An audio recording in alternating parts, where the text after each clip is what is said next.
इस फिल्म की शुरुआत होती है एक टाउन को दिखाने से, जहाँ एक फेस्टिवल का दिन था जिसे सब लोग मना रहे थे। इस शेरिफ अपनी दोस्त के घर आकर उससे और उसके हस्बैंड से मिलता है। वो उनके लिए गिफ्ट भी लेकर आया था जो उसकी दोस्त को बहुत पसंद आता है। वो उसे अंदर लेकर आई ताकि वो उन लोगों के साथ खाना खा सके। शेरिफ की दोस्त का हस्बैंड एक मार्ट का मैनेजर था। उसका बॉस मार्ट का मालिक उसे काम पर बुलाता है, जिस पर उसकी फैमिली को बहुत गुस्सा आया क्योंकि आज छुट्टी का दिन था और वो फिर भी उससे काम करवाने वाला था। अब हमें मार्ट का मालिक दिखाया गया जो काफी बड़ा बिजनेसमैन था। उसने अपने मार्ट में थैंक्सगिविंग के मौके पर सेल रखी हुई थी, इसलिए लोगों की भीड़ मार्ट के बाहर खड़ी होकर बेसब्री से इंतजार कर रही। मार्ट का मालिक बड़े आराम से अपने घर में बैठकर खाना खा रहा था, जहाँ उसकी बेटी जेसिका भी अपने दोस्त के साथ मौजूद थी। तो उसके दोस्त वहाँ आ जाते हैं उसे लेने के लिए, इसलिए वो अपने दोस्त बॉबी के साथ उनकी गाड़ी में आकर बैठ जाती है। ये लोग जेसिका के डैड के मार्ट में जाने का फैसला करते हैं ताकि ये देख सके कि वहाँ की सूरत हाल क्या है। ये जब वहाँ पहुँचे तो जेसिका अपने कॉलेज फेलो से भी मिलती है जो उसे पसंद करता था। अब क्योंकि जेसिका मार्ट की मालिक की बेटी थी, इसलिए उसको और उसके दोस्तों को अंदर भेज दिया जाता है। इस बात से बाहर खड़े लोगों को बहुत बुरा लगा, खास तौर पर एक लड़का और एक औरत बहुत ज्यादा गुस्से में बोल रही थी। वो वहाँ के बैरियर गेट गिरा देती है, जिससे सारे लोग अंदर घुसने लगे और एक ही पल में वहाँ अफरा तफरी मच जाती है और अब लोग सारा ही सामान उठाने लगते हैं जैसे ये फ्री का है। इस धक्का मुक्की में बहुत सारे लोग गिरकर मारे जाते हैं। सामान हासिल करने के लिए लोग इस कदर पागल हो गए थे कि उन्हें ये फर्क नहीं पड़ रहा था कि कौन मर रहा है और कौन जिंदा बचा है। शेरिफ की दोस्त को भी धक्का लगा जिससे वो नीचे गिर गई। उसका सर बुरी तरह फट गया, इतना खून बहा कि मौके पर ही उसकी मौत हो जाती है। वो भी जब किसी जख्मी आदमी की मदद करने गया तो कोई उसके ही हाथ पर पैर रख देता है। उसका हाथ टूट गया जिससे वो बेचारा खुद ही जख्मी हो जाता है। और इसके बाद कहानी 1 साल के बाद की दिखाई जाती है। थैंक्सगिविंग का मौका था, सभी लोग काफी डरे हुए थे क्योंकि उन्हें लग रहा था कि जेसिका के डैड फिर से सेल लगाएंगे और पिछले साल की तरह इस साल भी मैसेकर शुरू हो जाएगा, यानी कत्ले आम। चीजों की लालच में आकर लोग मारे जाएंगे। जेसिका के दोस्त ने वीडियो बनाकर उसे इंटरनेट पर डाल दिया था जो काफी ज्यादा मशहूर हो गई थी। पर जेसिका के डैड अभी भी रुकने वाले नहीं थे। वो एक बार फिर मार्ट खोलकर सेल लगाने का फैसला करते हैं ताकि वो और ज्यादा पैसे कमा सके। पर बाकी लोगों की तरह जेसिका भी ये नहीं चाहती थी क्योंकि उसने मार्ट में अपनी आंखों से लोगों को मरते हुए देखा था। और वो औरत जो पिछले साल सेल में सबसे ज्यादा गुस्सा थी, वो अब एक वेट्रेस बन गई थी। जहाँ उसके पास शेरिफ आकर बताते हैं कि इस टाउन में एक नया डेप्यूटी आने वाला है। और अब जब डेप्यूटी यहाँ आए तो वो वहाँ पड़े एक मास्क को देखने लगते हैं। तब वेट्रेस उन्हें बताती है कि ये हमारे टाउन की सबसे पहले गवर्नर का मास्क है जिनका नाम जॉन था। वो बहुत अच्छे इंसान थे, इसलिए सारे लोग उनकी बहुत इज्जत करते हैं। उनकी याद में थैंक्सगिविंग के दिन हर कोई उनका मास्क लगाता है। अब जेसिका जब अपने दोस्तों के साथ थी तो उन सब के पास नोटिफिकेशन आता है। ये जब उसे चेक करती है तो देखती है कि उन सबको नोटिफिकेशन जॉन नाम के एक इंसान ने भेजा है और सभी दोस्तों को टैग किया है। उसने एक टेबल की तस्वीर भेजी है जिस पर इन सब का नाम लिखा हुआ था। अब उन्हें लगा कि शायद हमारे साथ कोई मजाक कर रहा है, इसलिए सभी इस चीज को नजरअंदाज कर देते हैं। तभी जेसिका की नजर जब बाहर पड़ी तो वहाँ गवर्नर जॉन का मास्क पहनकर एक आदमी खड़ा हुआ था जो उसे घूर रहा था, लेकिन अगले पल वहाँ से गायब हो जाता है। रात को जब वो वेट्रेस स्टोर बंद करने लगी जो उस सेल वाले दिन गुस्से में थी, तो वहाँ जॉन का मास्क देखती है। सोचने लगी कि भला ये मास्क किसका हो सकता है कि तब यहाँ जॉन मास्क पहना वो किलर आ जाता है, वेट्रेस पर हमला कर देता है। वो पहले उसके मुंह पर पानी डालता है, फिर उसका मुंह फ्रिज के साथ चिपका देता है। इसके बाद वो अपने कुल्हाड़ी लेने जाता है ताकि उसे जान से मार सके, पर इतनी ही देर में वेट्रेस खुद को आजाद करके यहाँ से भागने लगती है, पर किलर उसे देख लेता है। वेट्रेस वहाँ पड़े डस्टबिन में छुपने की कोशिश करती है, लेकिन किलर गाड़ी में बैठकर गाड़ी उसे दे मारता है। ऐसा होने से वेट्रेस के जिस्म के 2 हिस्से हो गए और उसकी वहीं पर मौत हो जाती है। ऐसा करने के बाद वो उसकी लाश का आधा हिस्सा मार्ट की बिल्डिंग के ऊपर लगा देता है, लोगों में डर खौफ पैदा करने के लिए। सबसे पहले उस वेट्रेस औरत को शिकार बनाता है जो उस सेल वाले दिन गुस्से में थी और वीडियो में सबसे ज्यादा आई थी। यानी उसने मुफ्त का सामान पाने के लिए बहुत से लोगों को धक्का दिया। इस बारे में जब पुलिस को पता चला तो वो यहाँ छानबीन करने के लिए आते हैं। उन्होंने जब सीसीटीवी की फुटेज को देखा, पर क्योंकि टाउन का हर इंसान ने थैंक्सगिविंग के दिन वो मास्क पहना करता था, इसलिए उन्हें पता चल ही नहीं पाता कि आखिर वो किलर है कौन। ये देखकर जेसिका अपने डैड को कॉल करती है, कहने लगी, डैड अब तो आपको कम से कम मार्ट नहीं खोलना चाहिए क्योंकि एक औरत का खून हो गया है। उसके डैड कहते हैं कुछ नहीं होगा, मैं एक्स्ट्रा सिक्योरिटी रखवाऊंगा, पर कैसे भी करके मार्ट तो खुलवा के ही रहूंगा। जिस पर जेसिका और उसकी दोस्त काफी घबरा जाती है।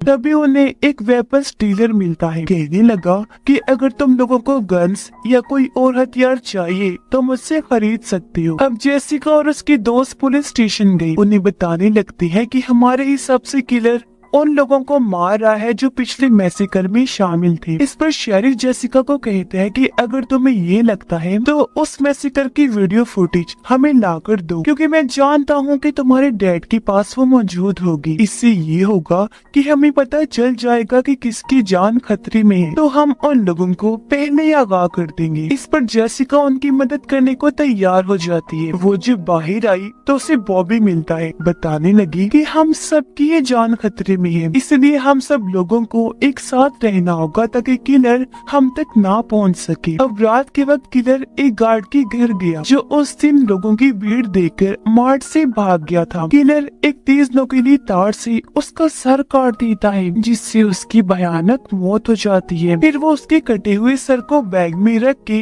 अपने साथ ले जाता है। अगले सुबह किलर एक बार फिर सभी दोस्तों को टैग करके उन्हें एक ही पोस्ट भेजता है, जो और कुछ नहीं बल्कि गार्ड का कटा हुआ सर था, जो उसे टेबल पर रखा हुआ था जहां इन सब दोस्तों के नाम लिखे हुए थे। इससे सभी लोग बहुत घबरा गए क्योंकि समझ गए थे कि वो किलर हमें भी मार देगा। पुलिस काफी छानबीन करती है, लेकिन अब भी वो पता नहीं लगवा पाते कि आखिर किलर है कौन। अब जेसिका अपने डैड के लैपटॉप से मैसेकर वाले दिन की वीडियो फुटेज शेरिफ को चोरी चोरी भेज देती है। तब शेरिफ पता लगवाने की कोशिश करने लगता है कि किसकी जान खतरे में है और कौन महफूज है। एक तस्वीर में ये लोग जेसिका के दोस्त को देखते हैं जो उसी मरने वाले गार्ड के गले लगा हुआ था, जो देखकर इन्हें लगने लगता है कि जरूर जेसिका के उस दोस्त की जान को भी खतरा है। और अब वो किलर एक जिम ट्रेनर के पास जाता है जो भी उस दिन वहाँ मौजूद था। जिम ट्रेनर की दोस्त एक चीयर लीडर थी जो उसे अपने पास बुलाती है और जंपिंग पैड पर कूदने लगती है, पर तभी किलर जिम ट्रेनर की गर्दन मोड़ देता है। उसकी नाक से खून आने लगा, वहीं पर उसकी मौत हो जाती है। उसके दोस्त चीयर लीडर जब कूद रही थी तो किलर नीचे से उसे खंजर मार देता है। उसके जिस्म के 2 हिस्से हो गए। दर्दनाक उसकी भी मौत हो जाती है। इस हादसे के बाद कॉलेज को बंद कर दिया गया, जबकि जेसिका के 2 दोस्तों को कॉलेज में ही रुकने का कहा जाता है। वो दोनों जब अकेली थी तो किलर उन्हें अगवा कर देता है। फिर वो जाता है जेसिका के पास, उसे पकड़ने ही वाला था कि तभी वो यहाँ से भाग जाती है। वो जाकर मेकअप रूम में छुप गई, जिसे किलर हर जगह ढूंढने लगता है। पर जैसे मेकअप रूम के पास आया, जेसिका उसे स्प्रे मारकर यहाँ से भागने लगती है। पुलिस ने जब उसके चिल्लाने की आवाज सुनी तो फौरन आकर उसे बचा लेती है और इस तरह किलर जेसिका को नहीं मार पाता। अब जब बॉबी और जेसिका के क्लास फेलो को पता चला कि उस पर किलर ने हमला करने की कोशिश की थी तो दोनों उससे मिलने आते हैं, पर यहाँ दोनों की हाथापाई हो जाती है। जेसिका उन्हें रोककर कहती है कि तुम दोनों ही मुझसे दूर रहो। जेसिका का एक दोस्त वेपन्स डीलर के पास जाकर उससे एक गन खरीदता है ताकि वो अपनी हिफाजत कर सके। अब जेसिका के दोस्त के घर में किलर घुस जाता है। वो पहले सिक्योरिटी गार्ड को मारता है, लेकिन जब उसके डैड किलर को देखते हैं तो वो उन्हें भी शूट करके मार देता है। सिर्फ जेसिका की दोस्त ही जिंदा बची थी, जिससे उसका दोस्त वीडियो कॉल करता है, पूछने लगा क्या तुम ठीक हो, अब महफूज जगह पर हो ना। जिस पर वो कहती है कि हाँ मैं ठीक हूँ, तुम मेरी फिक्र ना करो। कॉल के दौरान ही पीछे से किलर आकर उसके कान में कील घुसा देता है, जिससे उसका खून निकलने लगा, इसलिए वो भागने लगती है। वीडियो कॉल पर उसके दोस्त ने ये सब कुछ देख लिया था, इसलिए वो फौरन अपने दोस्त के घर आया ताकि उसकी जान बचा सके, लेकिन वो किलर उसकी गर्दन पर चाकू रख देता है। वीडियो पर उनके बाकी दोस्तों को ये सब दिखाता है, चिढ़ाने लगा कि तुम्हारे दोस्त मेरे कब्जे में है, जिसके बाद वो लड़की को एक ब्लेड पर गिरा देता है। उसके जिस्म के 2 टुकड़े हो गए और वहीं उसकी मौत हो जाती है। ये सब देखकर जेसिका के डैड फैसला करते हैं कि अब मैं मार्ट नहीं खोलूंगा, क्योंकि वहाँ इतने सारे लोगों की मौतें हो रही थी और उनकी बेटी की जान भी खतरे में थी। शेरिफ उन सबको मशवरा देता है कि हमें थैंक्सगिविंग के फंक्शन में शामिल होना चाहिए, क्योंकि वहाँ बहुत भीड़ होगी। किलर वहाँ जरूर आएगा, तब उसे हम फौरन ही दबोच लेंगे, जिसके लिए सब लोग मान जाते हैं। अगले दिन जब ये फंक्शन पर थे तो किलर सच में यहाँ आ जाता है। वो एक आदमी की गर्दन काटकर उसकी जान ही ले लेता है। फिर वो वहाँ धुएं वाले बॉम्ब्स फेंकने लगता है, जिससे डरकर सारे लोग वहाँ से भागने लगते हैं। हर तरफ अफरा तफरी मच जाती है, जिसके बाद वो किलर जेसिका, उसके दोस्त और मॉम डैड को भी बेहोश करके उन्हें भी अगवा कर लेता है। जेसिका की मॉम की जब आंखें खुलती है तो वो खुद को टेबल पर लेटा हुआ पाती है। उसने देखा कि किलर कुछ मसाले मिक्स करके सॉस तैयार कर रहा है। अब किलर उसके पूरे जिस्म पर तेल लगाने लगा ताकि सॉस को लगाकर मैरिनेट कर सके, क्योंकि वो जेसिका की मॉम को रोस्ट करना चाहता था। वो जब अपना दूसरा मास्क लेने गया तो जेसिका की मॉम खुद को आजाद करके वहाँ से भागने लगती है। वापिस आकर जब वो उसे टेबल पर नहीं मिलती तो एक फॉक लेकर वो हर जगह उसे ढूंढने लगता है। जेसिका की मॉम फ्रीजर रूम में छुपने के लिए जाती है, पर पहले ही वहाँ किलर ने चीयरलीडर की लाश को रखा हुआ था, जिसे देखकर वो काफी डर गई, यहाँ से भी भागने लगती है। पर तभी उसे किलर भी देख चुका था। वो पीछे से फॉक मारकर पहले उसे जख्मी करता है, जिसके बाद उसे ओवन में डाल देता है। उसने ओवन फुल खोल दिया। जेसिका की मॉम रोस्ट होने लगी और इस तरह भयानक तरीके से उनकी भी मौत हो जाती है। अब किलर अपनी लाइव वीडियो बनाने लगा, जिसमें उसने जेसिका और उन लोगों को बंदी बनाया हुआ था। फिर वो सबको टेबल पर बिठा देता है। वीडियो की लोकेशन देखकर पुलिस वहाँ पहुँच जाती है, लेकिन उन्होंने देखा कि यहाँ पर कुछ भी नहीं है। असल में किलर ने लोकेशन गलत डाली थी। वो इन सब के साथ गेम खेल रहा था। अब वो दूसरी लाइव वीडियो बनाता है। जेसिका और बाकी लोगों के सामने उनका खाना लेकर आता है, जो और कुछ नहीं बल्कि जेसिका की मॉम की रोस्ट हुई लाश थी, जो देखकर सब लोग बुरी तरह डर गए, चिल्लाने लगती है। किलर उन्हें बताता है कि सेल और मुफ्त चीजें देने वाला आइडिया जेसिका की मॉम का ही था, इसलिए मैंने उसे रोस्ट करके ये हाल कर दिया और अब तुम लोगों को इसका मांस खाना होगा। बातों के दौरान जेसिका खुद को आजाद कर लेती है, साथ ही उसके दोस्त ने भी खुद को छुड़वा लिया था। तो अब ये दोनों वहाँ से भागने लगे तो किलर उनका पीछा करने लगता है। वो जेसिका के दोस्त को मारने लगा, जिससे वो काफी जख्मी हो जाता है। फिर वो जाता है जेसिका के पास, जो जाली को पार करके उस तरफ जा चुकी थी, यानी वो यहाँ से भाग निकली थी। वो जब आगे पहुँची तो शेरिफ को वहाँ जख्मी हालत में बेहोश पाती है। बिल्डिंग में जाने पर वो बॉबी को देखती है, जो वो जॉन वाला मास्क उतार रहा था। इससे जेसिका समझ जाती है कि बॉबी ही वो किलर है जो सबको मार रहा है। शेरिफ को जब होश आई तो वो जेसिका के पास आया, तो वो उसे बता देती है कि बॉबी ये सब कर रहा है। ये सुनकर शेरिफ उसे शूट करने लगा, जो देखकर बॉबी यहाँ से भाग जाता है। उसे पकड़ने के लिए पुलिस जाती है, जबकि बाकियों को बचा लिया जाता है। शेरिफ जेसिका को बताता है कि हम तुम्हारी एक दोस्त और मॉम को नहीं बचा पाए, लेकिन तुम्हारे डैड और बाकी दोस्तों को बचाकर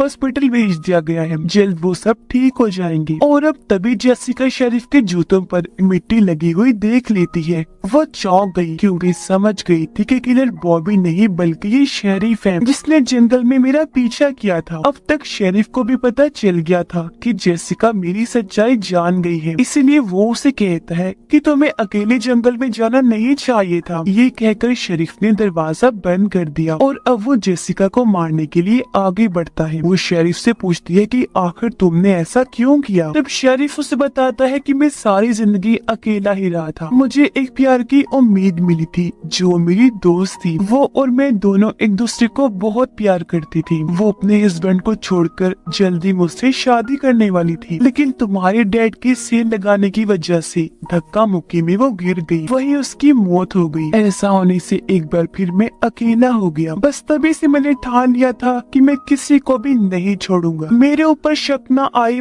इसलिए मैं जॉन का मास्क पहनकर सबको मारने लगा ताकि अपना बदला ले सकूं। उसकी बात पूरी होते ही जेसिका उसे फोन दिखाकर शुक्रिया कहती है। फिर बताने लगी कि अभी जो तुमने बोला है मैंने उसे रिकॉर्ड करके लाइव चला दिया था, जिससे सबको पता चल चुका है कि तुम ही असली किलर हो। ये देखकर शरीफ को बुरा लगा। वो उसे मारने के लिए आगे बढ़ता है, लेकिन तब यहाँ बॉबी आकर उसे बचा लेता है। जेसिका को लेकर यहाँ से भाग गया। ये दोनों ट्रक में बैठे और यहाँ से निकल जाते हैं। दोनों जब एक जगह पर आए तो जेसिका बड़े से बैलून में गैस भरने लगती है ताकि वो फूल सके। और अब जैसे किलर शेरिफ उन्हें मारने के लिए आया तो तभी जेसिका गैस वाले बैलून पर शूट कर देती है, जिससे वहाँ धमाका हुआ, आग लग जाती है। शेरिफ भी उसमें जल गया, जिससे इन्हें लगने लगता है कि वो भी शायद मर गया होगा। इसके बाद पुलिस यहाँ आकर छानबीन करने लगती है। यहाँ फायरमैन भी आए जो आग बुझाकर वहाँ से जाने लगते हैं। पूछने पर फायरमैन ऑफिसर को बताता है कि हमें यहाँ राख के अलावा कुछ नहीं मिला। यानी ये बात कंफर्म नहीं थी